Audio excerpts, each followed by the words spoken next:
और छठे का शुरू करेंगे। तो 5वें अध्याय का जो सबसे आखिरी श्लोक है 29वां श्लोक, वो हमारे जीवन में एक बहुत बड़ी महत्वपूर्ण बात हम बता रहे हैं। ये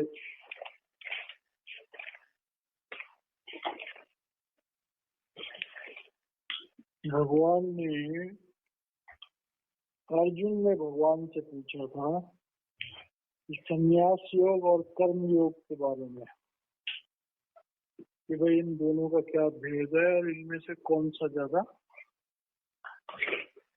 फायदेमंद है।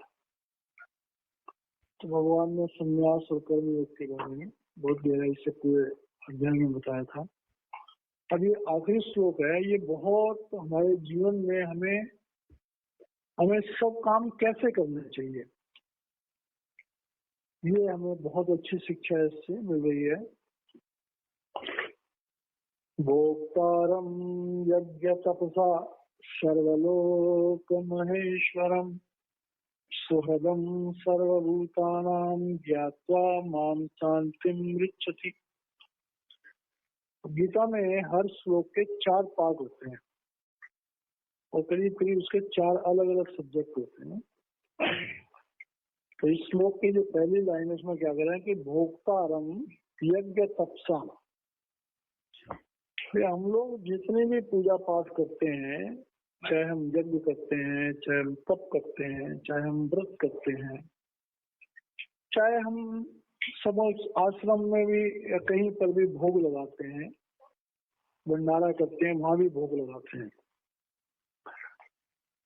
तो क्या हम सचमुच में इस बात को अपने हृदय में धारण करके कि जो कुछ हम कर रहे हैं ये प्रभु को प्राप्त हो रहा है? बहुत बड़ी बात है ये, क्योंकि हर इंसान किसी न किसी रूप में, किसी न किसी तरीके से, किसी न किसी धर्म से, किसी न किसी संप्रदाय से जुड़ा होता है। और वो जिस भी संप्रदाय से जुड़ा होता है उसका कोई ना कोई इष्ट होता है।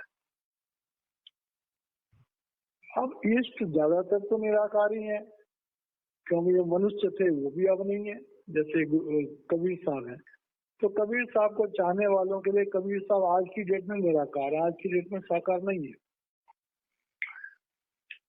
इसी तरह से जो भी इंसानी रूप में पृथ्वी पे आए उन सब के लिए वो आज निराकार, भगवान कृष्ण हमारे लिए निराकार है। जब वो जमीन पर थे उस समय साकार थे। तो अक्सर हम पूजा जो है, अक्सर हम जो भी करते हैं वो निराकार की करते हैं। यज्ञ करते हैं तो उस निराकार परमात्मा को समर्पित करके करते हैं, तप करते हैं उस निराकार परमात्मा को समर्पित करते हैं। तो हमारी पूजा स्वीकार हुई, हमारा भजन स्वीकार हुआ, हमारी यात्रा स्वीकार हुई, हमारा व्रत स्वीकार हुआ। तो हमारी पूजा, हमारा व्रत, हमारा तप, हमारा दान, हमारा कुछ भी प्रभु को स्वीकार हुआ। और जिसको स्वीकार हुआ वो हमारे लिए कौन है? सर्वलोक महेश्वरम, वो सृष्टि का पिता, सृष्टि के समस्त जीवों का मालिक। और इसका आंतरिक भाव क्या है? जैसे मुसलमान एक बात कहते हैं कि अल्लाह के सिवाय कोई इबादत के लायक नहीं, तो हमारे धर्म ग्रंथ भी यही कहते हैं कि उस परम पिता परमेश्वर के अलावा, उस आदि शक्ति के अलावा, जिसका रूप ज्योति और श्रुति कहते हैं, उसके अलावा कोई दाता नहीं है। उसके अलावा दे ही नहीं सकता, क्योंकि जो देगा उसके द्वारा दिया हुआ वो हमें देगा। दाता सिर्फ एक है, वो है निराकार पार ब्रह्म, वो है आदि ब्रह्म, वो ज्योतिर्मय शब्द की ताकत। तो यही कह रहे हैं कि भाई हमारी जिंदगी के सारे धर्म, धार्मिक काम, यहाँ तक कि अगर कोई दान भी देता है तो अगर किसी ने दान ये सोच के दिया कि मैंने ये दान इस इंसान को दिया, तो वो दान नहीं है, वो कर्म है। उसको उसका फल मिलेगा। लेकिन अगर हम प्रभु को समर्पित करके देते हैं तो उसका हमें फल दान के रूप में नहीं मिलेगा, धन के रूप में नहीं मिलेगा, बल्कि आध्यात्मिक चेतना की तरक्की के रूप में मिलेगा। इसलिए ये बहुत बड़ी शिक्षा है कि जब भी हम परमात्मा के निमित्त, गुरु के निमित्त कोई काम करें तो हम गुरु को समर्पित होकर करें, नहीं तो उसका फल हमें रूहानियत का नहीं मिलेगा। दुनियावी तो मिल जाएगा, रूहानियत का नहीं मिलेगा। तो भोक्तारम यज्ञ तपसा सर्वलोक में ईश्वरम, सिर्फ वो एक ही परमपिता परमेश्वर है जो समस्त ब्रह्मांड में समस्त लोगों में विराजमान है, और वही समस्त जीवों में बैठ करके समस्त भोगों का भोग कर रहे हैं। वो हमारे अंदर भी बैठा हुआ है। धर्म शास्त्रों में क्या आता है कि ये हमें अपने शरीर को भी कैसे पालना चाहिए कि घट बसे चरणाविन रसना जपते गोपाल, नानक तिस ही के कारण इस देही को पाल। अगर हम स्वयं भी भोजन करते हैं तो जो बड़े सिद्ध भक्त होते हैं वो अपने मुंह में खाना डालते हैं और भगवान को अर्पित करते हैं। तो ये सोच करके खाना खाते हैं कि मैं प्रभु को खाना खिला रहा हूँ। अब इस भावना की सपोर्ट में क्या है कि सुहृदम सर्वभूतानाम ज्ञात्वा, कि भाई वो परमात्मा ही असली मित्र है सबका, क्योंकि वो अगर हमारे अंदर विराजमान है तो हम जिंदा है, अगर वो हमारे अंदर से निकल जाए मुर्दा है। तो हमारा असली मित्र कौन हुआ? परमात्मा। हमारी असली ताकत कौन हुई? परमात्मा। हमारा मालिक कौन हुआ? परमात्मा। हम पर दया करने वाला कौन हुआ? परमात्मा। क्योंकि अगर वो हमारे शरीर के अंदर विराजमान है तो सब कुछ है। हम तब कर रहे हैं जब जिंदा चाहिए तो तब कर रहे हैं, दान दया धर्म कर रहे हैं, हम जिंदा इसलिए कर रहे हैं, अगर हम मर जाए तो नहीं कर सकते। तो कह रहे हैं ये जानना बहुत ज्यादा जरूरी है कि परमात्मा ही मेरे शरीर के अंदर बैठा हुआ सब काम कर रहा है। कर्ता परमात्मा को, भोक्ता परमात्मा को अगर हम समझते हैं तो कह रहे हैं ज्ञात्वा माम, भगवान कह रहे हैं कि मुझको ही जो कुछ सब कुछ समझता है शांति मृच्छति, सच्ची शांति उसी इंसान को प्राप्त होगी जो प्रभु को ही सर्वव्यापक, सर्वकर्ता, सर्वभोक्ता समझेगा। अब ये कहना बड़ा आसान है कि भक्ति की बड़ी उच्चतम सीमा है। जिस समय में भक्त जो है फिनाफिल शैख होता है, पहले गुरु में अभेद होता है, फिर फिनाफिल्ला होता है, फिर प्रभु में अभेद होता है। तो ऐसी अवस्था अगर होती है तो ये भाव होता है इंसान का। अब इस भाव के द्वारा हमें जीवन में कैसे रहना चाहिए, अब 6वें अध्याय में भगवान बता रहे हैं अर्जुन को।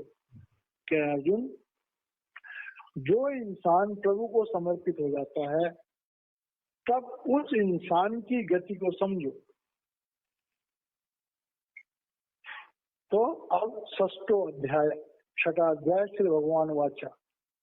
अब भगवान जो अर्जुन से कह रहे हैं अनाश्रितः कर्म फलम कार्यम कर्म करोति यः सः सन्यासी च योगी च न निर्अग्नि न च अक्रिया।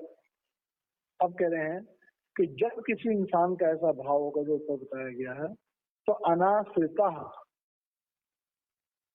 कर्म फलम, तो वो क्या होगा? जब हम कर्म करने वाले ही नहीं है, मैं तो कठपुतली हूँ, मेरी डोर परमात्मा के हाथ में है, परमात्मा मुझसे जैसा करवाता है मेरी इंद्रियां वैसे करती रहती हैं।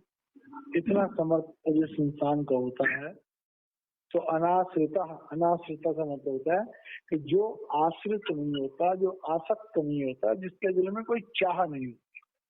कर्म फलम, नेकी कर और कुएं में डाल। तो तब हम जिंदगी में जो कुछ भी करते हैं हम प्रभु के आदेश के अनुसार करते हैं, हमारा व्यक्तिगत कुछ भी नहीं होता और उसका अच्छा या बुरा फल भी हमें नहीं मिलता, हम नेह कर्म जाते हैं। अनाश्रितः कर्म फलम का मतलब है कि नेह कर्म। और महाराज जी भी क्या कहते हैं कि जब तक हम नेह कर्म नहीं होंगे तब तक हम कर्मों के विधान से मुक्त नहीं हो सकते। तो नेह कर्म की भावना से कार्यम कर्म करोति यह। महाराज जी में क्या समझाते हैं कि जब हम लंगर में दिल्ली आश्रम में सेवा करते हैं, चाहे हम खाना पकाने की सेवा करें, चाहे खाना बांटने की सेवा करें, चाहे झाड़ू लगाने की सेवा करें, तो हम कैसे करते हैं? गुरु दरबार में हम सेवा कर रहे हैं। तो जब हम गुरु दरबार में सेवा कर रहे हैं तो वो कर्म जो है वो हम अपने साथ थोड़ी जोड़ते हैं उसको, तो हमें नए कर्म में चला जाता है। हाँ, उसमें अभिमान आ जाना वो फिर हमारा नुकसान है। तो जो सेवा हम गुरु दरबार में गुरु को समर्पित होकर करते हैं उस सेवा का हमें ना अच्छा फल मिलता है ना बुरा फल मिलता है कर्मों के हिसाब से, लेकिन एक फल जरूर मिलता है और वो फल है प्रभु प्रेम। तो कह रहे हैं अर्जुन, तुम दुनिया के फल के आश्रित होकर के कोई कर्म मत करो, लेकिन कर्म करो। ये नहीं कहा कि तुम कर्म मत करो, कर्म करो लेकिन आश्रित मत हो, प्रभु को समर्पित करके करो। सह सन्यासी च योगी च, ऐसे करने वाले को तुम्हारी मर्जी तो तुम सन्यासी बोल लो, क्योंकि सन्यास का मतलब होता है कर्मों से सन्यास। तो जब कर्मों का फल ही नहीं चाहिए तो कर्मों से सन्यास हो गया।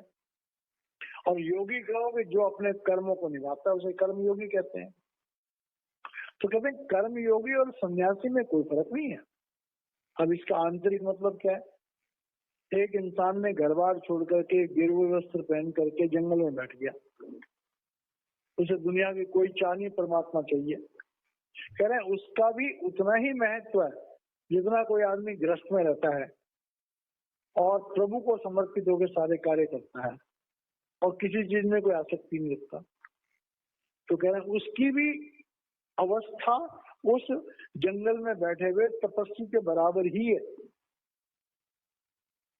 कह रहे हैं कि न नीह अग्नि न च अक्रिया। कह रहे हैं भी कोई अग्नि का त्याग करता। अब अग्नि के त्याग करने का यहाँ पर कई मतलब है। इसमें अग्नि के त्याग करने का एक मतलब होता है कि हम लोग जो है अग्नि के द्वारा अपने भोजन, खासकर भोजन पकाने का काम अग्नि करता है।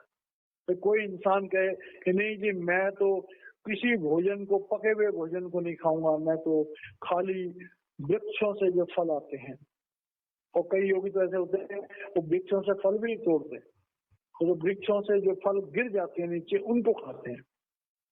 फल तोड़ने का मतलब भी क्या कि मैंने वृक्ष से उसका फल लिया तो मैं कर्मों के विधान में फंस जाऊंगा। जो वृक्ष जिस फल को त्याग देते हैं उसको खाते हैं, वो अग्नि के पका कर खाते ही नहीं। तो कह रहे हैं जो अग्नि का त्याग कर देते हैं, पहली अवस्था में तो ये अग्नि का त्याग है। दूसरी अवस्था में होता है कि लोग भोजन ही छोड़ देते हैं, फल भी छोड़ देते हैं, जठाग्नि जो है उसको इस्तेमाल ही नहीं करते, तब वो क्या कहते हैं पवन आहारी हो जाते हैं। ऐसे भी लोग हैं जो पवन आहारी हैं, कई कई महीनों तक, कई कई दिनों तक पवन का आहार करके ही वो अपना जीवन चलाते हैं। तो कह रहे हैं भाई अग्नि त्यागने से और कर्म त्यागने से कोई त्यागी या कोई योगी नहीं बन जाता। योगी तो बनता है कर्म फल को त्यागने से, योगी तो बनता है कर्ता भाव को त्यागने से। तो कहते हैं योगी में सन्यासी श्रेष्ठ है या कर्म योगी श्रेष्ठ है? भगवान कह रहे हैं दोनों ही श्रेष्ठ है। जो अनासक्त भाव से कर्म करता है, जो कर्म फल की इच्छा नहीं चाहता, जो निष्काम सेवा करता है, जो नए कर्म की अवस्था में जाना चाहता है, वो श्रेष्ठ है, चाहे वो सन्यासी हो और चाहे वो कर्म योगी हो। इससे कोई फर्क नहीं पड़ता कि तुम गृहस्थी हो चाहे तुम सन्यासी हो। अगर तुम्हारी भावना इस तरह की है तो तुम सर्वश्रेष्ठ हो, उसमें सर्वश्रेष्ठ हो। अब इसी चीज को और गहराई से समझा रहे हैं। संन्यास में और कर्म योग में और थोड़ा सा गहराई से समझाने की कोशिश करें भगवान को। अब अगला श्लोक है, 2 नंबर श्लोक है 6 अध्याय। यम संन्यासम इति प्राहु योगम तम विद्धि पांडव। अब कह रहे हैं कि यम संन्यासम इति प्राहु, कह रहे हैं कि जिसको हम संन्यास कहते हैं, जिसको हम संन्यास ऐसा कहते हैं, ये संन्यास जिसको हम ऐसा कहते हैं, योगम तम विद्धि पांडव, कह रहे वही कर्म योग भी है। क्योंकि जो लक्षण सन्यासी के होते हैं वही लक्षण हमें गृहस्थी में रह करके कर्म करते हुए, कर्म योगी करते हुए भी उन्हीं लक्षणों को अपनाना पड़ता है। दिनचर्या एक सन्यासी की, एक भक्त की, एक कर्मयोगी की, अगर वो प्रभु प्राप्ति की चाह रखता है तो एक ही जैसे है, चाहे सन्यासी हो और चाहे दुनियावी हो। सुबह उनको जल्दी उठना ही उठना है, ब्रह्म मुहूर्त में उनको भजन करना ही करना है, योग साधनाएं भी करनी है, प्राणायाम भी करना है। तो कह रहे हैं भाई उनके कर्मों में कोई फर्क नहीं है, क्योंकि न ही असन्यस्त संकल्पो। अब संन्यस्त कहते हैं जिसने त्याग दिया, असन्यस्त कहते हैं जिसने नहीं त्यागा। नहीं असन्यस्त संकल्पो, जब तक हम अपने संकल्पों का त्याग नहीं करेंगे। संकल्प क्या होते हैं? तो दुनिया की सोच विचार, दुनिया की चाह, दुनिया के रस, दुनिया के भोग। कह रहे हैं जब तक हम इन दुनिया की जो कल्पनाएं हैं, जिन दुनिया की वासनाएं हैं, दुनिया की सोच है, जब तक हम इन चीजों का त्याग नहीं करेंगे, मतलब हमारे मन में भी दुनियावी बातें नहीं उठनी चाहिए। मन से, वचन से और कर्म से हम तीनों तरह से मुक्त रहेंगे। करें सब कुछ, लेकिन उनकी भावना से मुक्त रहें। योगी भवति कश्चन, जब तक हम संकल्पों का त्याग नहीं करेंगे, जब तक संकल्प और विकल्प को त्याग नहीं करेंगे, जब तक हमारे जीवन का एक निश्चित उद्देश्य नहीं होगा। कोई फर्क नहीं पड़ता कि तुम मैरिड हो या अनमैरिड हो, घर में रहते हो या जंगल में रहते हो, कोई फर्क नहीं पड़ता। फर्क इस बात का पड़ता है कि हम अपने जीवन को किस तरह से जी रहे हैं। यही बात कृपाल सिंह महाराज जी भी कहा करते थे, दुष्यंत सिंह महाराज जी भी कहा करते थे, मोदी सरकार भी कह रहे हैं कि भाई अपने जीवन की पड़ताल करो, देखो हम अपना जीवन कैसे बिता रहे हैं। क्या हम दुनिया की तरफ जा रहे हैं या हम प्रभु की तरफ जा रहे हैं। एक बात और महाराज जी कहते हैं, हम सब लोग सुनते हैं, महाराज जी कहते हैं हमारे जीवन में बहुत कम ज्ञान की जरूरत है, पर हम बहुत ज्यादा ज्ञान हासिल करना चाहते हैं। आज की डेट में देखो कितनी बड़ी बुराई है। हर इंसान यूट्यूब पे कहो या किसी पे कहो, खबरें सुनने का कितना शौकीन होता है। उन खबरों में 1000 खबर सुनो तो एक खबर भी मुश्किल से हमारे मतलब की होती है, नहीं तो कोई खबर हमारे मतलब की नहीं होती। अपने दिमाग की संकल्पों को, अपने दिमाग के संकल्प और विकल्पों की पूर्ति के लिए, तृप्ति के लिए हम क्या दुनिया के 1000 इंफॉर्मेशन की छानबीन करते हैं। कहाँ क्या हो रहा है, कहाँ क्या हो रहा है, कहाँ क्या हो रहा है, और जिनसे हमारा कोई मतलब ही नहीं है। उल्टा वो इंफॉर्मेशन हमारी बुद्धि को और विचलित कर देते हैं। तो कह रहे हैं कि संकल्पों का त्याग हमारे जीवन में बहुत इम्पोर्टेंट है। जब तक हम संकल्पों का त्याग नहीं करेंगे, बेमतलब की बातों को अपने दिमाग में घुसाने की जो हमारी आदत है, जब तक उससे हम पीछा नहीं छुड़ाएंगे, तब तक हम सच्चे योगी नहीं बन सकते, न सच्चे सन्यासी बन। अब देखो आज की डेट में बड़े बड़े कई आश्रमों में देखे, अब आश्रमों में जो सन्यासी हैं उनके पास भी ये बड़े बड़े मोबाइल हैं, उनके पास भी व्हाट्सएप है, उनके पास भी यूट्यूब है। वो भी बड़ा अच्छा खासा समय जो है यूट्यूब में लगा देते हैं। तो जो सन्यासी फेसबुक यूट्यूब के चक्कर में पड़ा रहेगा उसका दिमाग विचलित तो जरूर होगा। तो भगवान कह रहे हैं कि हमें अपने आप को अंतर्मुख करना है। अब सवाल पैदा होता है, क्या हम सचमुच में योगी बनना चाहते हैं?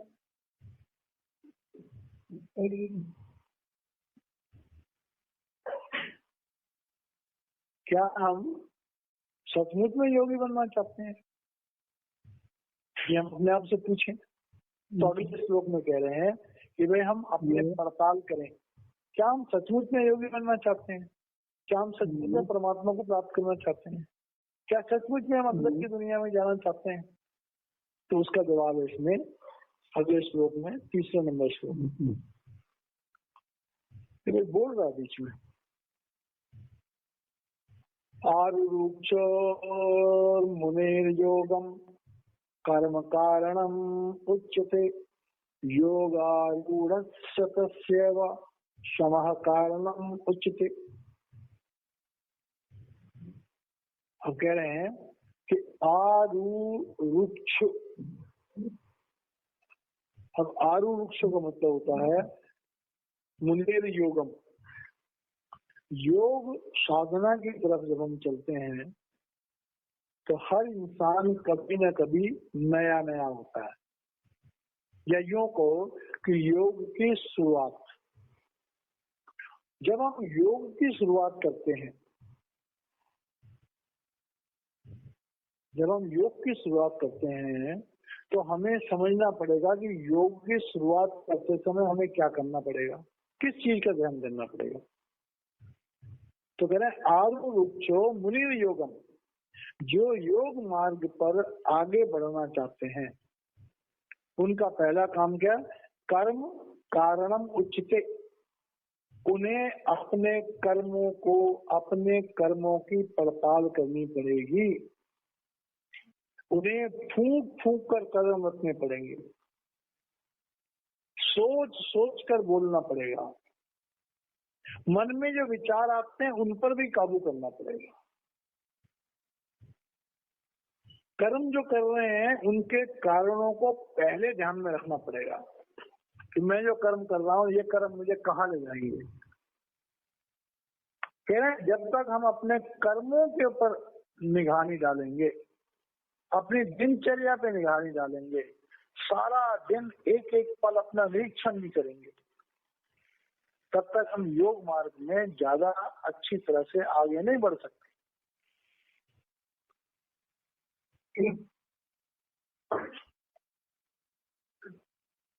अब कह रहे हैं कि जो लोग सचमुच में योग रास्ते पर आगे बढ़ना चाहते हैं, ये तो शुरुआत की बात होगी, तो योग आरूढ़, जो योग पर आरूढ़ हो गए हैं, जिन लोगों की समाधि लगनी शुरू हो गई है, जिनको योग में तरक्की मिल गई है,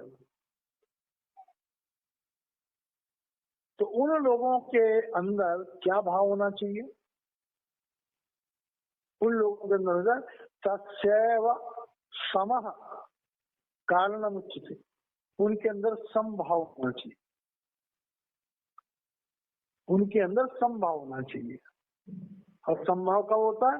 जब संकल्पों का भाव होता है, जब हमारी इच्छाएं सीमित हो जाती हैं, जब हम प्रारब्ध पर डिपेंड हो जाते हैं, जब हमारा जीवन बड़ा एकांत प्रिय हो जाता है, जब हम कम बोलना पसंद करते हैं, कम लोगों से व्यवहार पसंद करते हैं, मजबूरी में किसी से व्यवहार करना पड़ जाए तो बड़ी अलग बात है, नहीं तो बेमतलब का हम किसी से व्यवहार करना ही नहीं चाहते। तो दो अवस्थाएं बताई हैं, एक शुरुआत में क्या होनी चाहिए और एक जब हमको थोड़ी सी तरक्की मिल जाए तो हमारा जीवन कैसा होना चाहिए। तो जब तक हमारा जीवन एकांत प्रिय नहीं होगा, जब तक हमारे जीवन में स्थिरता नहीं आएगी, समभाव नहीं आएगा, जब तक हम बेमतलब दुनिया में उठापटक अपनी बंद नहीं करेंगे, तब तक जो है हम योग के रास्ते पर ज्यादा आगे नहीं बढ़ सकते। और जो बढ़ गए हैं उनके जीवन को देखोगे तो बड़े शांत, उनकी कोई इच्छाएं नहीं है, बड़ा सादा जीवन है, जो कुछ प्राप्त हो गया उसी में उनको शांति है। देखिए भोजन, जितने भी भोजन है मैक्सिमम हमें कुछ ना कुछ ताकत देते हैं, लेकिन अगर हम ध्यान से सोचें तो भोजन ताकत के लिए बहुत कम लोग खाते हैं, भोजन स्वाद के लिए बहुत ज्यादा लोग खाते हैं, या हर भोजन को हम स्वादिष्ट बनाने की कोशिश करते हैं। ये मनुष्य का नेचर है। तो कह रहे हैं इस तरह से कि अगर हम शुरुआती हैं तो अपने कर्मों का एक लेखा जोखा रखें, और अगर हम थोड़े आगे बढ़ गए हैं तो फिर हम अपने संकल्पों पर काबू करें और संभाव में रहें। अब कह रहे हैं कि ये जो इंद्रियां हैं हमारी, इन इंद्रियों को समझना बहुत जरूरी है। अपनी इंद्रियों की गति को, अब इसमें एक बात बहुत इंपॉर्टेंट है, हर इंसान की अलग अलग तरह की नेचर होती है। हमारे 5 ज्ञानेंद्रियां हैं, हर एक का अलग होता है। किसी की आंख की इंद्री ज्यादा प्रबल होती है, उसे दुनिया में देखने की बहुत इच्छा होती है। किसी की कान की इंद्री बड़ी प्रबल होती है, किसी की नाक की इंद्री बड़ी प्रबल होती है, और तरह तरह की खुशबुएं, तरह तरह का चीज को, किसी की जीभ की इंद्री बड़ी प्रबल होती है, किसी की स्पर्श की इंद्री बड़ी प्रबल होती है। तो जो इंद्रियां हैं वो क्या करती हैं, हमें प्रेरित करती हैं। किस काम के लिए प्रेरित करती हैं, उस कर्म के लिए प्रेरित करती हैं। जो स्वाद की इंद्रिय है वो तरह तरह के भोजन खाने की इच्छा रखती है। आंख की इंद्रिय है अच्छे अच्छे सीनरियां देखने की इच्छा करती है। कान की इंद्रिय बढ़िया म्यूजिक सुनने की इच्छा करती है। स्पर्श की इंद्रिय भोग विलासों में डालती है। तो भगवान कह रहे हैं यदा ही न इंद्रियार्थेषु न कर्मसु अनुसिद्ध्यते। तो कह रहे हैं इंद्रियां जो हैं वो अपनी वासनाओं की तरफ भागती है। यदा ही न इंद्रिय अर्थेषु, कि अपनी इंद्रियों को दुनिया की वासनाओं की तरफ मत भागने दो। कोई इंसान ऐसा नहीं कि जिसको इंद्रियां कुछ न कुछ तंग न करती हो, चाहे वो कितना बड़ा महात्मा है। तो कह रहे हैं कि जब इंसान अपनी इंद्रियों को विकारों की तरफ भागने से रोकने की कोशिश करता है, न कर्मसु अनुसिद्ध्यते, और जब हम इंद्रियों के पीछे भागते हैं तो इंद्रियां हमें कहाँ ले जाती हैं, कर्म क्षेत्र में, कर्म करने के लिए। स्वाद की इंद्री भोजन खाओ, आंख की इंद्री चलो घूमने चलते हैं। तो ये इंद्रियां हमें कर्म करने के लिए प्रेरित करती। तो जो कर्म हमारे लिए उचित नहीं है, जब तक हम इंद्री पर, अपनी इंद्री पर अंकुश नहीं लगाएंगे तब तक हम कर्म से बच नहीं सकते। तो कह रहे हैं अगर तुम्हें कर्म से बचना है तो अपनी इंद्रियों को साधो। अगर अपनी इंद्रियों को नहीं साधोगे तो सर्व संकल्प सन्यासी भी, अगर असली सन्यासी बनना है तो हमारे हृदय में कोई भी वेग नहीं उठना चाहिए। काम, क्रोध, लोभ, अहंकार के वेग हमारे शरीर में उठते हैं, और यही बात सारे महापुरुषों में कही है। मौजूदा सरकार कहते हैं मन इंद्रियों से ऊपर उठो, बुद्ध कहते थे बी डिजायरलेस। तो क्या सर्व संकल्प सन्यासी, हमारे शरीर में उठने वाले जो वेग हैं उनको रोकना। जब तक वो नहीं रुकेंगे तब तक सन्यासी दिखने वाला भी सन्यासी नहीं है। और अगर ये वेग रुक गए तो एक गृहस्थी भी सन्यासी है, उस गृहस्थी का भी स्थान सन्यासी है। और सन्यासी के अगर संकल्पों के वेग नहीं रुकते हैं तो वो सन्यासी होते हुए भी सन्यासी नहीं है। योग आरूढ़ तदा उच्चते, मन इंद्रियों से ऊपर उठ करके और समाधि की अवस्था में आदमी तब तक नहीं पहुंच सकता जब तक उसका अपनी इंद्रियों पर काबू नहीं होगा। जब तक इंद्रियों पर काबू नहीं होगा वो कर्मों से नहीं बच सकता। कर्मों में वो किसी न किसी तरफ फंस जाएगा, क्योंकि हमारा जो मन है ये मन बड़ा खतरनाक है। ये अधोगति में अधोगति की तरफ भागता है, ये नीचे की तरफ भागता है। बड़े बड़े सन्यासी हैं, कई कई साल की तपस्या करते हैं, जब वो संपर्क में आते हैं तो कोई लोभ में फंस जाता है, कोई काम वासनाओं में फंस जाता है, कोई क्रोध में फंस जाता है, कोई मोह में फंस जाता है। तो कह रहे हैं कि भाई हमें अपने जीवन को इस संसार समुद्र में, इस संसार में हमें रहते हुए हम अधोगति से कैसे बचें, हम कैसे अध्यात्म की तरक्की करें, हमें क्या करना चाहिए। तो उसके लिए कह रहे हैं, अगला श्लोक है कि उद्धरेदात्मनात्मानं न आत्मानं अवसादयेत आत्मैव हि आत्मनो बन्धुरात्मैव रिपुआत्मनः। कह रहे हैं कि जो हमारा ये मन है, ये मन ही हमारा मित्र है। दुनिया में सबसे अच्छा मित्र है मन, और दुनिया में सबसे बुरा शत्रु है मन। क्योंकि मन जो है वो इन इंद्रियों का मनीटर है। मन में पहले विचार उठता है, इंद्रियां उसका स्वाद महसूस करती हैं, ज्ञान इंद्रियां, और कर्म इंद्रियां कर्म करने के लिए भागती हैं। तो कह रहे हैं कि बंधुरात्मात्मनः कि सबसे पहली बात तो ये है कि हमारी आत्म जागृति हो। जब आत्म जागृति होगी तो आत्मा ही मन को मित्र बना सकती है।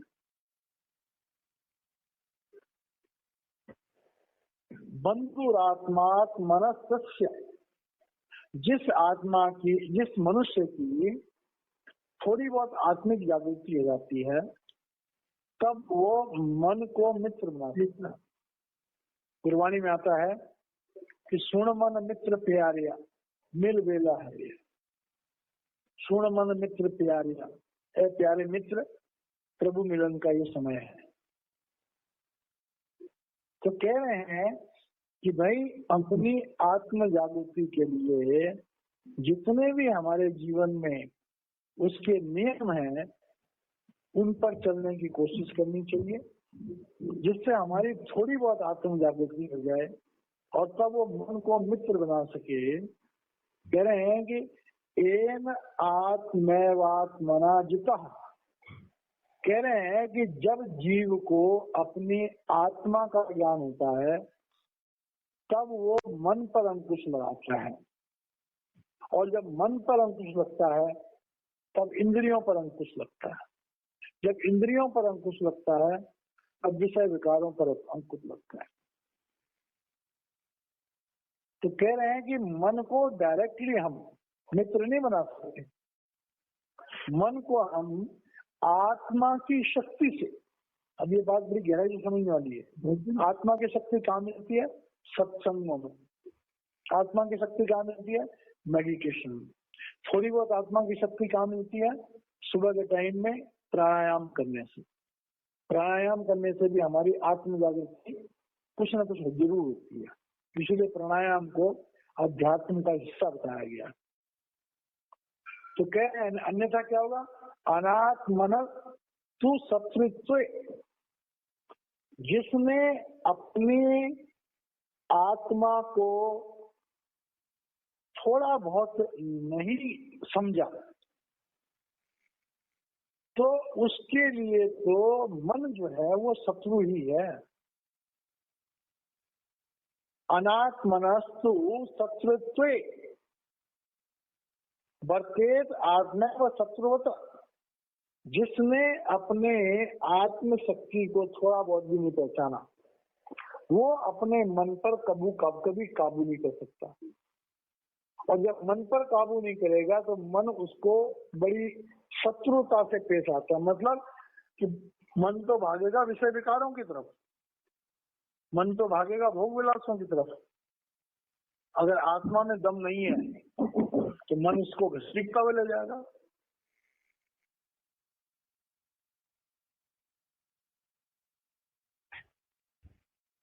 जैसे कहते हैं कि मन जो है वो बड़े तेज दौड़ने वाले घोड़े हैं और शरीर रथ है। तो मन अगर जहां जाता है, मन रूपी घोड़े शरीर रूपी रथ को उठा के ले जाते हैं जहां जाएंगे। तो इस तरह से कह रहे हैं कि भाई हमें आत्म जागृति की कोशिश करनी चाहिए। उसके बाद हमारा मन पर थोड़ा अंकुश आएगा, मित्र बनेगा। जब मन मित्र बनेगा तो हमारी ज्ञान इंद्रियों पर थोड़ा अंकुश होगा, तो वो कर्म इंद्रियों को भोग विलासों की तरफ जाने से रोकेंगे और हम बुरे कर्मों से या अच्छे कर्मों से बच जाएंगे। अच्छे कर्म में नुकसानदायक है, वो भी हमें बांधने के लिए। तो इस तरह से जो है कि हमें जब हमारी आत्म जागृति होगी, मन मित्र होगा, तभी शरीर पर हमारा काबू होगा, इंद्रियों पर हमारा काबू होगा। नहीं तो हमारे अंदर बैठा हुआ हमारा जो ये दुष्ट मन है, यही हमारा सबसे बड़ा शत्रु है।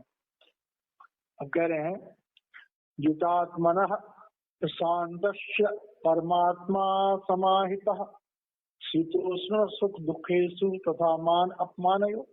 अब कह रहे हैं कि दुनिया में जितनी भी चीजें हैं, जैसे हम गर्मी सर्दी कहते हैं, सुख दुख कहते हैं, मान अपमान कहते हैं, यश अपयश कहते हैं, लाभ हानि कहते हैं, कह रहे हैं ये सारी की सारी चीजें जो है ये हमारे मन के दायरे में आती है। इसके अंदर बड़ा गहरा मतलब है। अब इसमें क्या, एक है हमारे प्रारब्ध। प्रारब्ध के द्वारा भी हमें लाभ हानि होती है, प्रारब्ध के द्वारा भी हमारा मान अपमान होता है, प्रारब्ध के द्वारा भी हमें सुख दुख मिलते हैं। लेकिन हम इस बात को जानते हैं कि जो हमारे प्रारब्ध कर्मों से आता है वो अचानक अपने आप आता है, उसमें हमारा कोई कसूर नहीं है। उसमें हमारा इतना ही है कि हम उन्हें शांति से बर्दाश्त करें, शांति से उनको झेलें।